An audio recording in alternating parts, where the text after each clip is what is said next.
roof. So roof looks like it's probably 5 to 10 years old. I didn't actually walk the roof. I did get my ladder up on the edge where it was accessible, but I got my drone out and got some overhead shots. And so once I get home and download it to the computer, I can zoom in, look at it more closely. But from what I could see, I didn't really have any concerns. It looked pretty good. Now on the side of the house, there's a little shed, and the material that's on that roof isn't really supposed to be installed on a roof with minimal pitch, and so it could leak potentially if we have like a lot of snow accumulation or some tree debris or something, kind of creating like a little dam issue on there. It could cause it to leak back into concealed areas. Now it is just a shed, so whenever I looked in there, I didn't see any moisture stains or any concerns, but it's something to keep your eye on. Moving on into attic, so I didn't see any structural concerns. There's a couple moisture stains on some of the rafters, but it used to have a shake roof or a wood roof, and those would leak if you didn't maintain them very well. So I don't have any immediate concerns with those areas. The level of insulation at most is about 12 inches of fiberglass, which is typical for a house of this age and construction. It has had some foot traffic across there, so it's been compressed and trampled, so it's not as effective in those areas. New construction, they typically put about 14 to 16 inches of fiberglass, so you could always add more at a later time. Your bathroom exhaust fans are venting into the attic, which is I see it all the time, but it's not supposed to. So all that moisture from your bathrooms just being pumped up into the attic. So long term, that can create a moisture or mold concern up in the attic. Right now, I didn't see any moisture or mold concern from like excess moisture in the attic. So right now, not a huge concern, but something you might want to improve down the road. So moving on to interior. So whenever I come inside a house, I go to the uppermost level first, work my way down, try to get as much water through the pipes as possible. So if anything is leaking into ceilings or concealed areas, when I come through later with a thermal imaging camera, it's going to reveal itself of some type of leak. And so like upstairs in your master bath, I filled up the bathtub, but they had it unplugged. And so I don't know, so I couldn't operate the jets. So I don't know if there's a malfunction there or if there's a leak and they have it disconnected, or if they just didn't want kids turning it on type of deal. And so in the report, I'll have inquire with the seller if they have any information about that or repair is needed.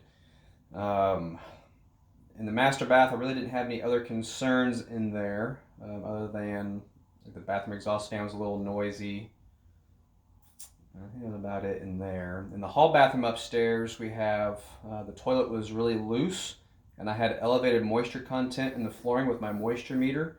And so how a toilet mounts is the pipe kind of terminates at the floor, and then you put a wax ring, and then you put the toilet on there, compresses the wax, and makes a seal. Well, the toilet's loose, and it disturbs that wax, and it's a source of leakage. And so just need to pull up the toilet, put a new wax ring, get it tightened down. Let me see what else upstairs bathroom. That was about it. In bedrooms, in rooms, I'm checking outlets, operating windows, looking at walls for moisture stains, moisture damage, termite damage. I had a couple window issues upstairs. So in the master bedroom, kind of in the little sitting area right before you walk into the bathroom, one of the windows there in that little bay window area had a discoloration in the glass, kind of more of a cosmetic concern.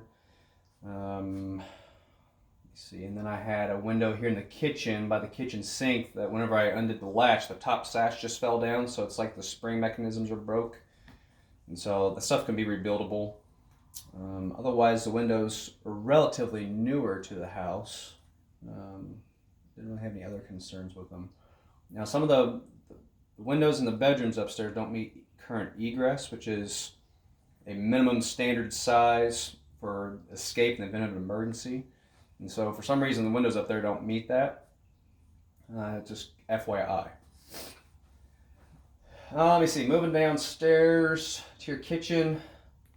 I test your appliances for basic operation. So they all responded to controls. The microwave handle, door handle is like all broken, damaged. And the handles on both the upper and lower oven are loose. We need to tighten those up. The disposal was a little noisy, like might be something inside the chamber, so get that cleaned out. Filled the sinks up in the kitchen, drained them. I didn't have anything, I guess there's only one sink, one big sink. Filled it up, drained it, didn't have anything leaking underneath in the cabinet. Let me see, what else, kitchen-wise. I think that was about it, main level. All right, so downstairs, our heating and cooling system was newer. Manufacture date was 2015 on all the equipment, and I don't really have any concerns with it. The installation looks really good. The filter is relatively clean, like they changed it somewhat recently. Typical life on your furnace is 25-30 years, so you're pretty early in its life. On the air conditioner system, it's typically 15, so you're early in its life as well. So I really don't have any concerns with the heating and cooling system. With the plumbing, your water heater, the manufacture date was 2015 as well. Typical life is 6 to 10 years. So early in its life, it has an expansion tank on it, which is newer code requirements. So it looks like whoever did it was a qualified contractor. Now, the water heater is natural gas, so it burns and it has to take that exhaust and pump it out of the house. And so as that pipe comes up, it kind of goes downhill and then back up. That pipe's supposed to be pitched uphill the entire time, and so we just need to reconfigure that vent pipe a little bit.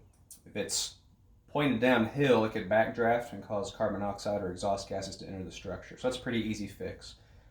In the corner of the basement, in that same room, you have a sump pump to pump groundwater away from the house. Well, it's defective, and the pit has quite a bit of water in it, and so you get that pump replaced. And then the discharge, water's supposed to go outside.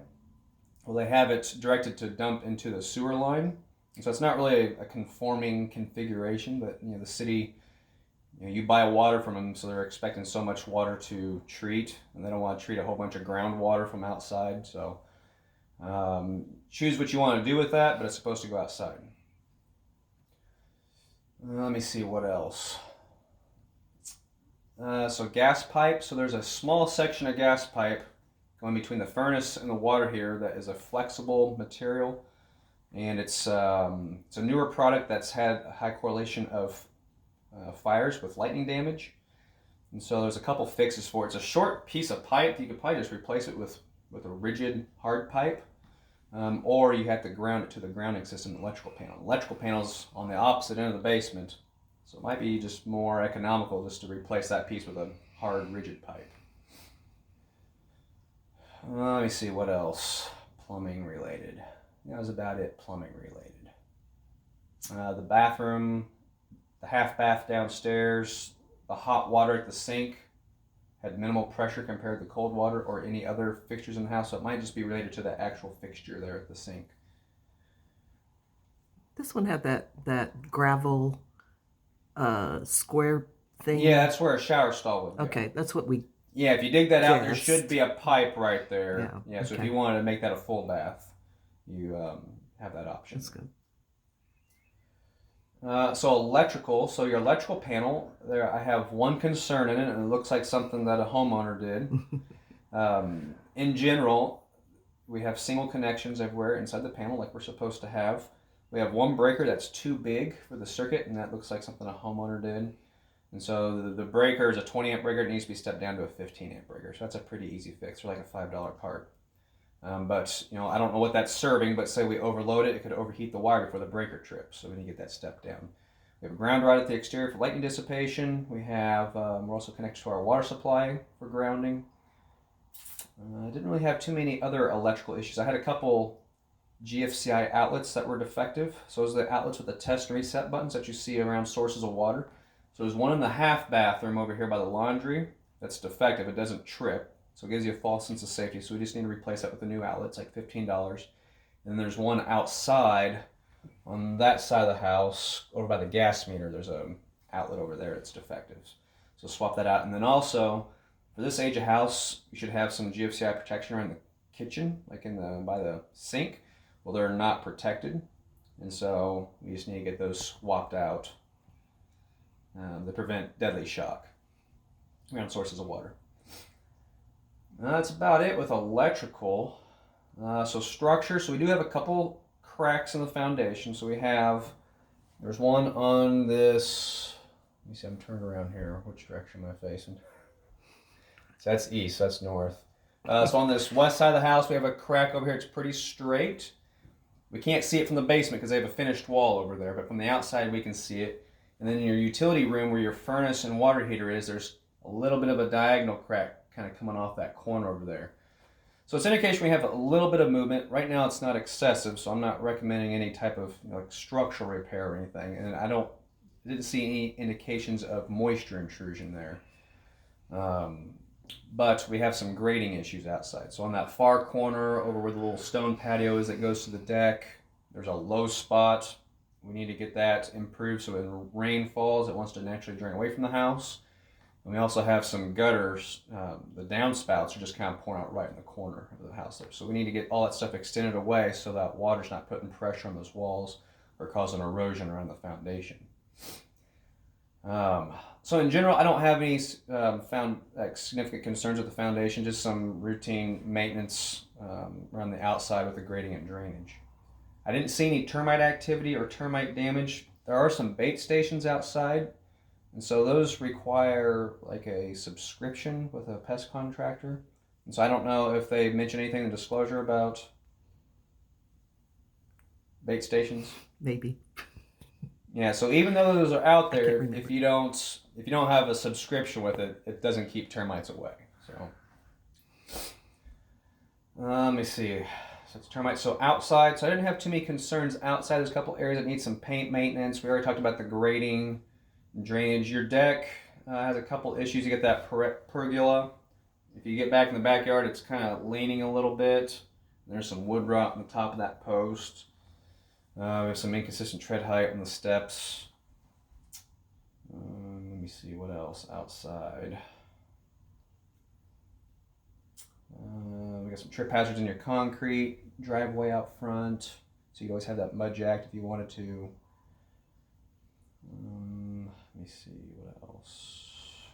That was about it. All the major highlights with the exterior. Anyways, I'll get a report done today and get it emailed to you and to Franny. If you have questions, don't hesitate to contact me. My information will be on the report.